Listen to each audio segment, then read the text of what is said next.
মহিলা চারটা দায়িত্ব পালন করবে, তাহলে সন্তানাদি মানুষ হবে। এক, শিক্ষা, উনি জানুক আর না জানুক চেষ্টা করবেন। দুই, শিষ্টাচার। শিষ্টাচার কি জিনিস? এই নখ বড় কেন? নখ বড় কেন? এই মাথার চুল এভাবে খোপা করেছো কেন? ওভাবে খোপা খুলো। এই হাতে এভাবে মেহেদি দিয়েছো কেন? এভাবে কোথায় যাচ্ছ? এই কোথায় গেছিলে?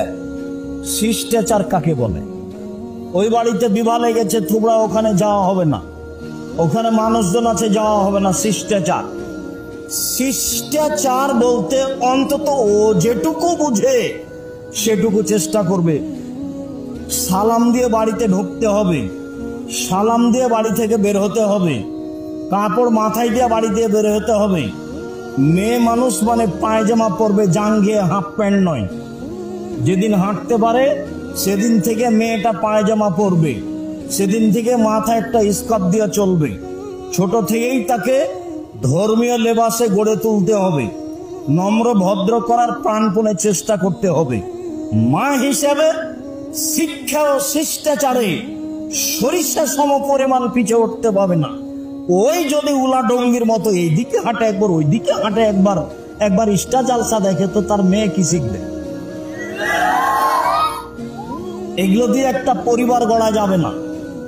মাকে আগে সুন্দর সংশোধন হতে হবে, তাহলে পরিবার সুন্দর হবে। এক, শিক্ষা। দুই, শিষ্টাচার। তিন, চিরুনি মানে সাজগোজ করে রাখা। বাচ্চাকে পরিপাটি করে রাখতে হবে, এলোমেলো রাখা যাবে না। বাচ্চার পায়জামাটা পরিষ্কার নেই, এটা রাখা যাবে না। বাচ্চার গায়ের জামাটা পরিষ্কার নেই, এটা রাখা যাবে না। ঝকঝকে করে পরিষ্কার করে রাখতে হবে, এটা মায়ের জিম্মেদারি। মা যখন জামাটা গায়ে দিবে বাচ্চার, তখন কোন হাত আগে ঢোকাবে? ডান হাত আগে ঢোকাবে, বিসমিল্লাহ বলে। জুতা পরানোর সময় মা কোনটা জুতা পরাবে? ডানটা। মা যখন খুলে নিবে তখন কোনটা খুলবে? বামটা। মা যখন শুইতে যাবে বিছানায়, তখন দরজা বন্ধ করবে বিসমিল্লাহ বলে, জ্বালানা বন্ধ করবে বিসমিল্লাহ বলে। খাদ্যের পাতিল, তরকারির পাতিল, ভাতের পাতিল, আটার পাতিল সব ঢেকে রাখতে হবে। আল্লাহ রাসূল বলছেন কতগুলি বালা মুসিবত রাতে চলে, সেইগুলো খোলা খাদ্যের উপর মধ্যে ঢুকে যায়। সেইগুলি যদি কেউ সকালে খায় তাহলে সে অসুস্থ হয়ে পড়বে। এটা আল্লাহ রাসূল বলছেন, বুখারী মুসলিমের হাদিস। জরুরি বাতি ছাড়া, জরুরি বাল্ব ছাড়া সব অফ করে শুইতে হবে। টয়লেটে বাল্ব জ্বলছে, ওটা অফ করতে হবে। আগ্নেয় অপ্রয়োজনীয় বাল্ব আছে, সেটা অফ করতে হবে। ঘরে বাল্ব চলছে অপ্রয়োজনীয়, সেটা বাল্ব অফ করতে হবে।